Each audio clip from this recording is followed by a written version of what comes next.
حکومت کی جانب سے یوٹیلیٹی سٹورز کی بندش کے اعلان کے بعد ملازمین نے اسلام آباد میں دھرنا دے رکھا ہے، تاہم حکومت کی جانب سے ان کے ساتھ مذاکرات بھی جاری ہیں۔ ملک بھر میں قائم یوٹیلیٹی سٹورز کے مجموعی اثاثہ جات کی مالیت 53 ارب روپے بتائی جاتی ہے۔ جمعے کو قائمہ کمیٹی سینٹ کے اجلاس میں حکومت کی جانب سے بتایا گیا تھا کہ وفاقی حکومت یوٹیلیٹی سٹورز بند کرنے پر غور کر رہی ہے اور ملازمین کو دوسرے اداروں میں ایڈجسٹ کیا جائے گا۔ اس حوالے سے بات کرتے ہوئے وفاقی سیکریٹری صنعت و پیداوار کا کہنا تھا کہ حکومت غیر ضروری کاروبار سے باہر نکلنا چاہتی ہے اور یہ کہ وفاقی حکومت اب ملک بھر کے غریبوں کو مہنگائی سے بچانے کے لیے براہ راست ریلیف دینا چاہتی ہے۔ یہ بھی تجویز ہے کہ بے نظیر انکم سپورٹ فنڈ کے ذریعے رقوم براہ راست مستحقین کے اکاؤنٹس میں منتقل کی جائیں۔ ملک بھر کے 64 ریجنز میں 4530 یوٹیلیٹی سٹورز قائم ہیں۔ سن 2021 میں جاری کی جانے والی رپورٹ کے مطابق یوٹیلیٹی سٹورز کارپوریشن کے 53 ارب روپے مالیت کے اثاثے ہیں۔ یوٹیلیٹی سٹورز کارپوریشن کی یونین کے سیکریٹری عارف شاہ کہتے ہیں کہ یوٹیلیٹی سٹورز کے مجموعی طور پر 12,000 سے زائد ملازمین ہیں۔ کارپوریشن حکومت کے بجٹ سے نہیں، اپنی کمائی سے چلنے والا ادارہ ہے۔ اس ادارے نے گزشتہ برس 2 ارب روپے کا منافع کمایا۔ حکومت کا اس ادارے کو بند کرنے کا اعلان سمجھ سے باہر ہے۔ وفاقی وزیر صنعت و پیداوار رانا تنویر کہتے ہیں کہ حکومت یوٹیلیٹی سٹورز کی ری اسٹرکچرنگ کرنا چاہتی ہے۔ دوسری جانب یوٹیلیٹی سٹورز کی بندش کے خلاف درخواست کی سماعت کرتے ہوئے لاہور ہائی کورٹ نے وفاقی حکومت سمیت دیگر افراد کو نوٹسز جاری کر دیے گئے ہیں۔ کفایت شعاری کا دعویٰ کرتی حکومت، جس کی اپنی نئی گاڑیوں اور رینوویشن کے لیے بجٹ جاری ہو سکتا ہے، وہ غریب عوام کو ریلیف دیتے ادارے کو آخر بند کرنا ہی کیوں چاہتی ہے؟ اسی سوال کا جواب جاننے کی کوشش کریں گے۔ سوال اس طرح سے: منافع بخش یوٹیلیٹی سٹورز کی بندش، ملازمین کا احتجاج، عام صارفین کے لیے بڑی سہولت کا خاتمہ، کیا حکومت کا فیصلہ درست ہے؟ زیغم صاحب، گزشتہ 3 سال سے یہ ادارہ منافع میں ہے، 19-20 کے آگے کے اگر ہم اس کے نمبرز دیکھیں، بند کرنا بہتر ہے؟ حکومت نہیں بوجھ اٹھا سکتی یا پھر عوام کے ساتھ زیادتی ہے؟ کیا درست فیصلہ کیا ہے؟ دیکھیے عائشہ، پہلی بات، یہ غریبوں کو ریلیف دینے کا ادارہ نہیں ہے، یہ حکمرانوں کے فوٹو کھنچوانے کا ادارہ ہے۔ اچھا، کس طریقے سے کہ یہاں جو سبسڈی دی جاتی ہے وہ جنرلائز سبسڈی ہے، جو دکان پر پہنچ جائے، سبسڈائز چیز خرید لے تو اس کو مل گئی۔ تو وہاں کون پہنچتا ہے؟ اسلام آباد میں جہاں میں بیٹھا ہوں، یہاں 90% جو یوٹیلیٹی سٹور ہیں وہ امیر، خوشحال، اپر مڈل کلاس علاقوں میں قائم ہے، شاید کوئی ایک آدھ مڈل کلاس علاقے میں ہوگا۔ سلمز میں غریبوں کی جگہ پہ ایک بھی نہیں ہے۔ گاڑیوں پر لوگ آتے ہیں، سبسڈائز چیزیں لے کر چلے جاتے ہیں۔ تو یہ جس کو کہتے ہیں سمبولک ریلیف، یہ حکومت یہ دکھاتی ہو دیکھو جی ہم نے غریبوں کے لیے کیا کر دیا۔ غریبوں تک کچھ نہیں پہنچتا، غریبوں کو وہ پہنچتا ہے جو براہ راست غریبوں کو دیا جائے۔ جو متبادل بتایا گیا میں اس سے اتفاق کرتا ہوں، غریبوں کو براہ راست وہ رقم دیں، وہ مدد دیں، جس سے انہوں نے جو راشن خریدنا ہے اس کو وہ خریدیں۔ یوٹیلیٹی سٹور کوئی سروس نہیں کر رہے، یہ صرف 12,000 لوگوں کو نوکری دے رہے ہیں۔ زیغم صاحب، کیا منافع بخش ادارے کو بھی بند کرنا درست ہے؟ ایگری ود آپ؟ جی کہیے۔ جی اس سال میں یوٹیلیٹی سٹور کو 60 ارب روپے کی سبسڈی دی گئی ہے۔ کیا اس سبسڈی کے بغیر یہ منافع بخش ہوگا؟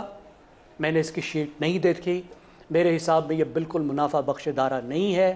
60 ارب روپے کی سبسڈی حکومت اس ادارے کے ذریعے سے ضائع کرتی ہے۔ میں دنیا میں نہیں جانتا کہ کوئی ادارہ صرف اس وجہ سے چلایا جائے کہ وہاں لوگوں کو ملازمت دی جائے۔ ہم پی آئی اے کو اس لیے چلاتے ہیں، ہم نے سٹیل مل اس لیے چلایا ہے، یہ کہہ رہے ہیں کہ ہم کھپا دیں کہ ان کو کھپا دیں۔ میرے خیال میں بہت آسان طریقہ ہے، اس کو پرائیویٹائز کر کے انہیں ملازمین کو دے دیں۔ انہیں کہے بھائی تم سرکار کی نوکری نہیں لو، یہ منافع بخش ادارہ تمہارا ہوا، تم اس کو چلاؤ، کماؤ اور کھاؤ۔ ٹھیک ہے، ٹھیک ہو گیا۔ شہزاد صاحب، لاہور ہائی کورٹ میں درخواست دی گئی ہے اور ان کا موقف ہے، ان کے جو ملازمین ہے، کہ منافع بخش ادارہ ہے، سالانہ 25 ارب روپے ٹیکس ادا کرتا ہے، یوٹیلیٹی سٹور کا خالص منافع 2 ارب کا ہے جو لاسٹ ایئر کا بتا رہے ہیں، اور اس کو بند کرنا آپ کے خیال میں درست فیصلہ ہے یا نہیں؟ نہیں، میرے خیال میں درست فیصلہ ہے، اور میں بالکل ایگری کرتا ہوں زیغم صاحب سے۔ یہی جو منافع بخش ادارہ ہے، ان کے ملازمین کو بیچ دیا جائے، ان سے کہا جائے کہ کوئی آپ گورنمنٹ کے ملازم نہیں ہیں، آپ اس کو چلائیے اور منافع کے اندر چلاتے جائیے۔ اصل میں یہ نوکری کا ایک بہانہ بنا ہوا ہے، اور حکومت کے اوپر یہ نوکری لاتے لاتے ہم یہ نہیں دیکھتے کہ صرف اس کو کتنی تنخواہ ملتی ہے، اس کے بعد جو اس کے بعد کے لوازمات ہیں وہ ایڈڈ بوجھ ہے جو کہ حکومت برداشت نہیں کر سکتی، اور حکومت کا کیا کام ہے کہ اس مسئلے میں پڑے۔ BISP اور دوسری بات، یہاں پہ لوگ اصل میں زیادہ تعداد میں لے جا کے پھر جا کے اپنی دکانوں میں پرچون میں بیچتے ہیں. یہ جو ایک کرپشن کا اینگل شروع ہوا ہے یہاں پہ یوٹیلیٹی اسٹورز کے اندر, یہ بھی اپنی ایک عجیب سی چیز رکھتا ہے. میں جلدی سے پہلے پوائنٹ کے اوپر آنا چاہتا ہوں. 2 نقطے اٹھائے گئے کہ وہاں پر آئین نہیں ہے یا آئین کے مطابق کام کرنا چاہیے. وہاں پر ویسا ہی آئین ہے جیسا کہ پاکستان کے باقی صوبوں میں ہے, اور اگر باقی صوبوں میں کسی قسم کا کوئی ایسا ہنگامہ اور تشدد اور قتل و غارت نہیں ہوئی تو اس صوبے میں بھی حق نہیں بنتا کہ اس کی جگہ ہو. دوسری بات, الیکشن کی بات کی گئی کہ ہمیں پتہ ہے کہ وہاں الیکشن کس طرح کے ہوتے ہیں. وہاں الیکشن ویسے ہی ہوتے ہیں جیسے باقی پاکستان میں ہوتے ہیں, لیکن باقی پاکستان میں یہ معاملات نہیں ہوتے. ہاں یہ بات ضرور ہے, جنوبی پنجاب ہو, اندرون سندھ ہو, یا فار دیٹ میٹر باقی علاقے جو کمزور اسی طریقے سے افیکٹڈ ہیں, لیکن وہاں پر اس قسم کے رویے, اس قسم کا تشدد, اس قسم کی اشتعال, اس قسم کی جو ایک جنون ہے اس کی کیفیت نہیں ہوتی. میرا خیال ہے کہ اس طرح کے رستے, اسکیپ روٹس دینے کی ضرورت نہیں ہے. واضح ہے پاکستان کا آئین بھی موجود ہے اور اس آئین کے تحت ہی وہاں پہ آج حکومت قائم ہے. ٹھیک ہے جی, تو بلوچستان کو یا آئین کو بھی ماننا پڑے گا اور اس حکومت کو بھی ماننا پڑے گا. حماد صاحب, اور بھی یہاں پر بہت سے ادارے جن بندش کو لے کے بات ہوتی رہی 3 دن سے ملازمین کا احتجاج جاری ہے. کیا واقعی یہ عوام کو ریلیف نہیں ہے؟ یوٹیلیٹی سٹورز کے ذریعے بند کرنا درست ہے؟ کیا واقعی منافع بخش ادارہ نہیں ہے؟ منافع بخش ادارہ تو نہیں ہے, میرا خیال یہ پہلے ہمیں کریکٹ کر لینا چاہیے. ان کے ریونیوز میں مسلسل پچھلے 3 سالوں میں اضافہ ہو رہا ہے, اس سے شاید ہمیں یہ اشتباہ ہوا کہ وہ پروفٹ میں نہیں ہے اس طرح. وہ 50-60 ارب کی جو سبسڈی ہے جیسے زیغم صاحب نے کہا وہ درست ہے بات, ورنہ تو اس کی کوئی توقع نہیں بنتی کہ اتنے ایک ادارہ اگر ان سب میں سے اب پیسے کما رہا ہو اور اس کو بند کرنے کی بات کی جائے, یہ تو ممکن نہیں ہے. اچھا جی, یہ سارے ہم 900 ارب تقریباً ہے, 1000 ارب کے قریب پہنچنے والا ہے جو ہم ان میں اسٹیٹ اونڈ انٹرپرائزز میں ڈالتے ہیں. تو ہم نے کیونکہ حکومت بیچاری کوئی بھی ادارہ ٹھیک طرح سے نہیں چلا پائی, اور جو ہماری بیماریاں ہیں جو ہر ادارے میں پائی جاتی ہیں وہ یہاں پر بھی پائی جاتی ہیں. یعنی اس میں بہت سی فراڈز ہوتے ہیں جن کی رپورٹس آتی ہیں اور جن پہ کیسز بھی چل رہے ہیں. وہ کس طرح وہاں سے سامان لے کے کہیں اور بیچ دیا جاتا ہے, اندر بنگلنگ کیسے ہوتی ہے, اور بہت سی باتیں. اچھا, اس میں ایک بات میرے دوست نے کہی, شاید انہیں اندازہ نہ ہو کہ وہاں پر سبسڈائز ریٹ پر ساری چیزیں نہیں بکتی ہیں. وہاں 2 کیٹیگریز ہیں. جو سبسڈائز ریٹس پہ لینے کے لیے آپ کو ایک خاص طرح کی رجسٹریشن کا پروسیس ہے, وہ کتنا مشکل یا کتنا آسان ہے میں تو اس سے نہیں گزرا, کچھ نہیں کہہ سکتا. لیکن بہرحال یہ 2 مختلف چیزیں ہیں. جیسے 137 بلین انہوں نے کہا کہ ہم نے بغیر سبسڈی کے بیچا اس سال, اور 151 بلین ہم نے بیچا سبسڈیز کے ساتھ. تو دونوں فگرز وہ ساتھ ساتھ دیتے ہیں یوٹیلیٹی سٹورز والے. یہ ایک سیاسی مسئلہ بن چکا ہے ہمارے یہاں پر.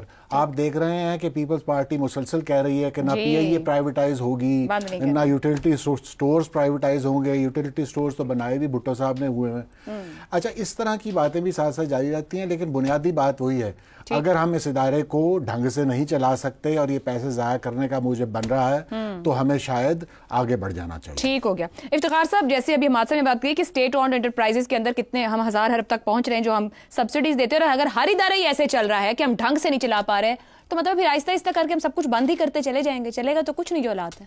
تو بالکل ایسا ہوگا. مطلب ایک طرف ہم کہتے ہیں کہ جان چھڑاؤ, یہ جو خسارے میں چلنے والے ادارے ان کو چھوڑ دو, اور اگر ایک ادارہ کیا ابھی شروع تو اتنا ہم اس کو نہیں سر, ہم تو بات کریں کورٹ کے اندر معاملہ لے گئے. یہی تو عدالتوں نے تباہی کی ہے. یہ مسئلہ ہے بہت اقتصادی نوعیت کا اور خسارے کا اور دوسری چیزوں کو ختم کرنے کا. یہ تو آغاز کیا گیا ہے.